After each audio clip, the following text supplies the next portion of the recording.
Travel back with me, deep into the past. Not 1,000 years, not 10,000, but over 3 million years ago. Forget cities, forget farms, forget everything you know. We're in the vast, wild plains of East Africa, a time when our own family tree was just a sapling. This is the world of Homo Habilis, the handyman, one of our earliest ancestors to walk the earth. And this world is a dangerous place. The sun beats down on a small band of these early humans. They're shorter than us, their faces a blend of up-like features and something recognizably human. They aren't the top of the food chain. Far from it. Saber-toothed cats stalk the tall grass, giant hyenas patrol the landscape, and danger lurks behind every acacia tree. Survival here isn't a given. It's a daily, desperate struggle. Our band of Homo Habilis is hungry. The last meal was days ago, a few scavenged scraps. Famine is a constant companion, an ever-present shadow. A child coughs, a dry, racking sound. Without medicine, a simple infection can be a death sentence. The nights are cold, and the crude shelters of branches and leaves offer little protection from the biting wind or the predators that hunt in the dark. But these early people have an ace up their sleeve. It's not strength, not speed, but something far more powerful: ingenuity.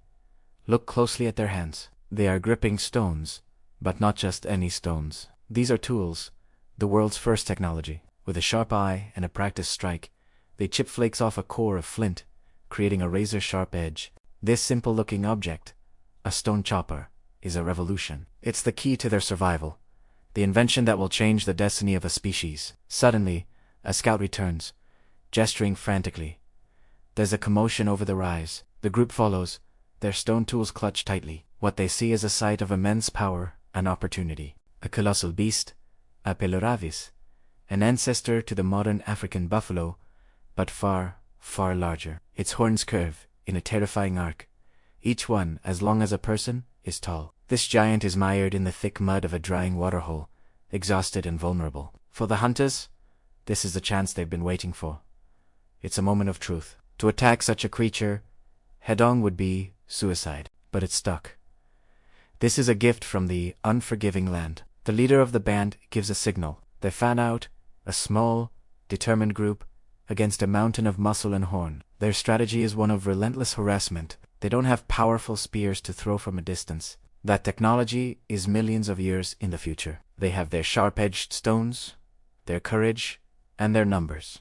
They dart in slashing at the giant's thick hide. The Pelorovis bellows, a sound that shakes the very ground, thrashing its massive head. But it cannot free itself. Each cut is small, but they add up.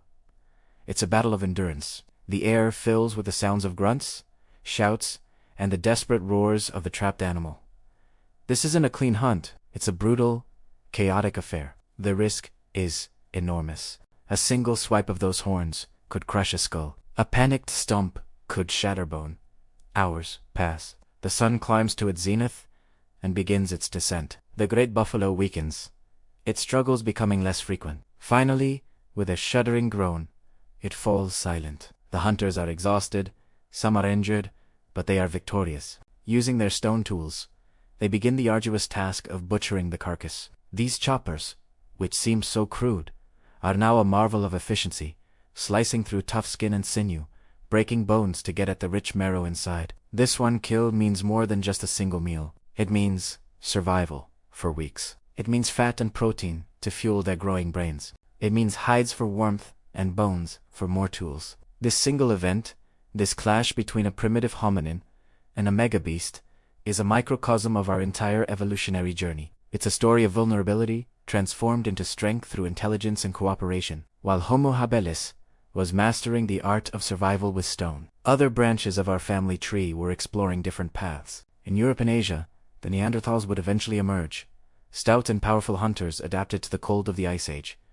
And in Africa, the lineage that led to us, Homo sapiens, continued to evolve.